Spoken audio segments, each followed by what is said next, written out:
In this video lecture, we will discuss about ventricular system of the brain or ventricles of the brain.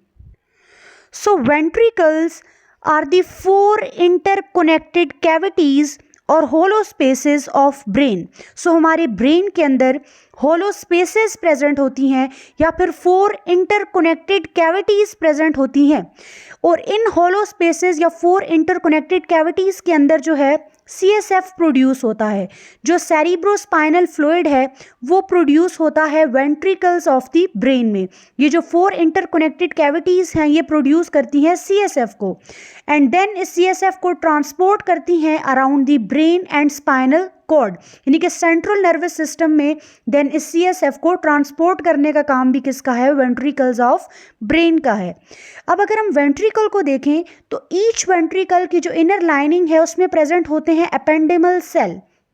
Each ventricle is lined by ependymal cell और ये ependymal cell plus meninges की जो inner layer है pia mater, ये मिलकर बनाते हैं एक स्ट्रक्चर जिसे हम कहते हैं कोरॉइड प्लेक्सिस.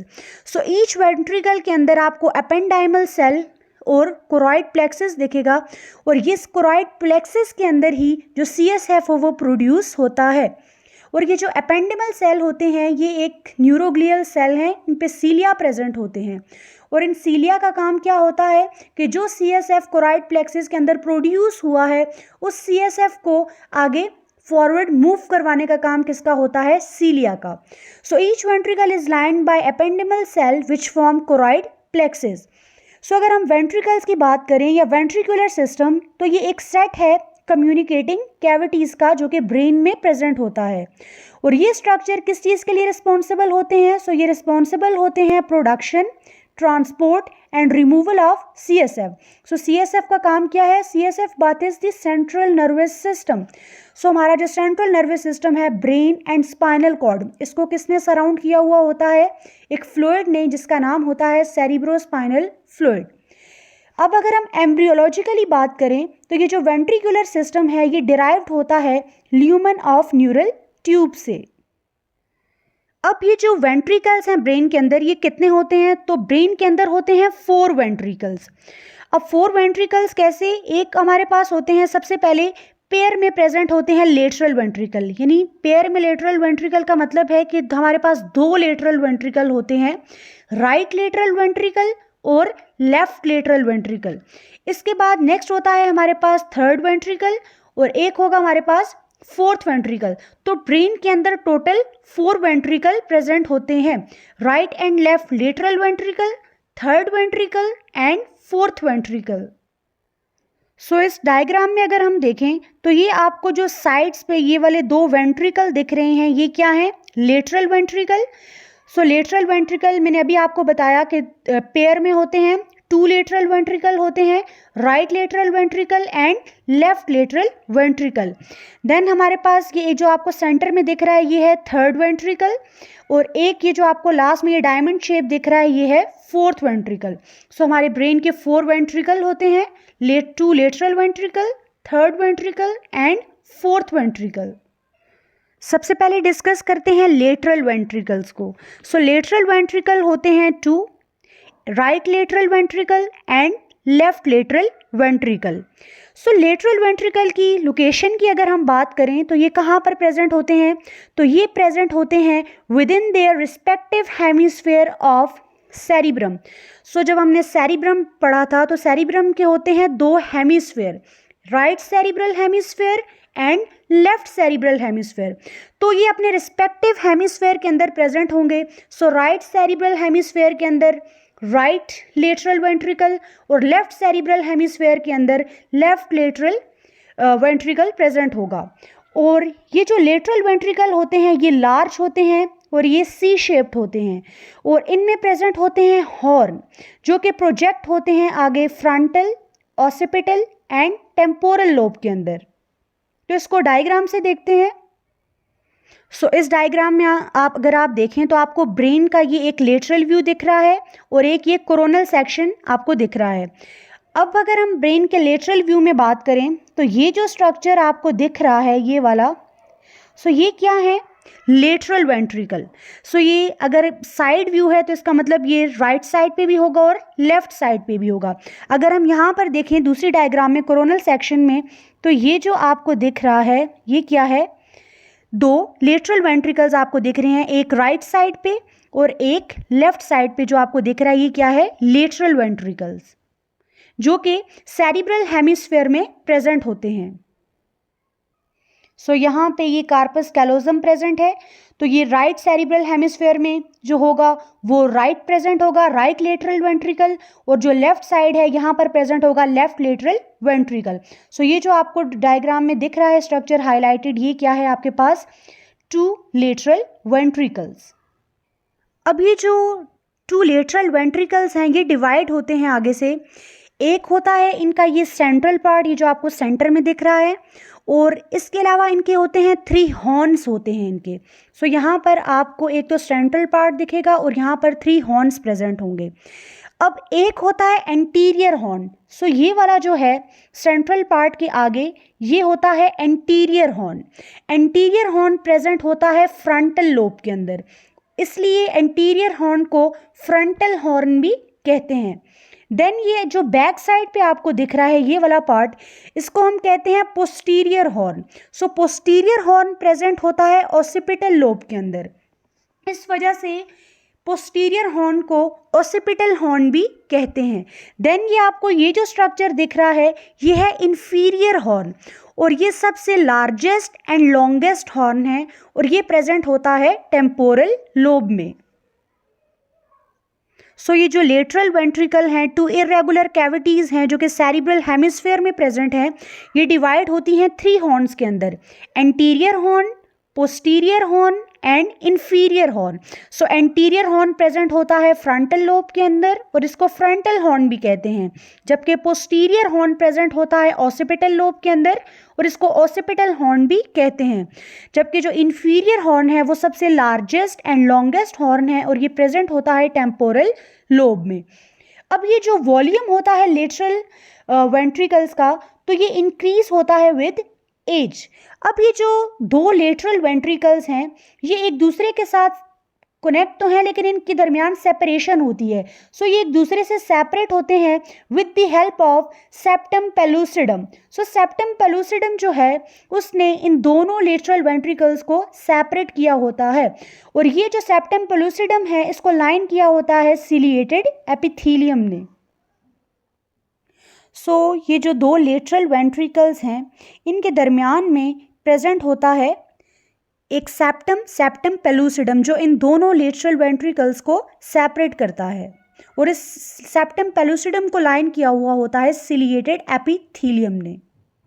अब ये जो लेटरल वेंट्रिकल है ये आगे से कम्युनिकेट करता है किसके साथ, थर्ड वेंट्रिकल के साथ। सो जब लेटरल वेंट्रिकल को अगर कम्युनिकेट करना है थर्ड वेंट्रिकल के साथ, तो यहाँ पर एक फोरामेन, एक ओपनिंग प्रेजेंट होती है, ये जो आपको दिख रही है। सो इस ओपनिंग को कहते हैं इंटरवेंट्रिकुलर फोरामिना और फोरामेन ऑफ मुनरो। सो ये जो लेटरल वेंट्रिकल्स हैं ये कम्युनिकेट करते हैं with third ventricle via interventricular foramina और foramen of Monro. So the two lateral ventricle communicates with third ventricle via interventricular foramina or foramen of Monro.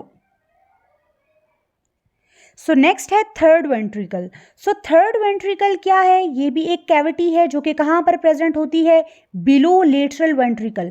So lateral ventricle के below present होता है third ventricle, और कहाँ पर present होता है, in between left and right thalamus. So thalamus के दरमियान में और लेटरल वेंट्रिकल के बिलो जो प्रेजेंट होता है वो होता है थर्ड वेंट्रिकल. सो इसको डायग्राम में देखते हैं. सो ये जो हाईलाइटेड आपको शो हो रहा है लेटरल वेंट्रिकल के बिलो, और अगर हम कोरोनल सेक्शन में देखें तो यहाँ पर भी लेटरल वेंट्रिकल के बिलो आपको एक मिड लाइन, एक नैरो सी स्पेस दिख रही है between the left and right diencephalon, यानी कि थैलेमस और हाइपोथैलेमस के दरमियान. तो इसको हम कहते हैं थर्ड वेंट्रिकल. नाउ ये जो थर्ड वेंट्रिकल है ये आगे से फर्दर कम्युनिकेट करता है फोर्थ वेंट्रिकल के साथ. सो ये फोर्थ वेंट्रिकल के साथ कम्युनिकेट करता है with the help of cerebral aqueduct और एक्वीडक्ट ऑफ सिल्वियस, जो एक नैरो सी डक्ट होती है, इसके जरिए थर्ड वेंट्रिकल कम्युनिकेट करता है विद फोर वेंट्रिकल। इस डायग्राम में अगर आप देखें तो ये जो थर्ड वेंट्रिकल है ये कम्युनिकेट कर रहा है फोर्थ वेंट्रिकल के साथ with the help of cerebral aqueduct और मेसेनसेफेलिक एक्वीडक्ट, या फिर इसको एक्वीडक्ट ऑफ सिल्वियस भी कहते हैं। So third ventricle fourth ventricle के साथ कम्युनिकेट करता है with the help of cerebral aqueduct. So last ventricle जो है वो है हमारे पास फोर्थ वेंट्रिकल।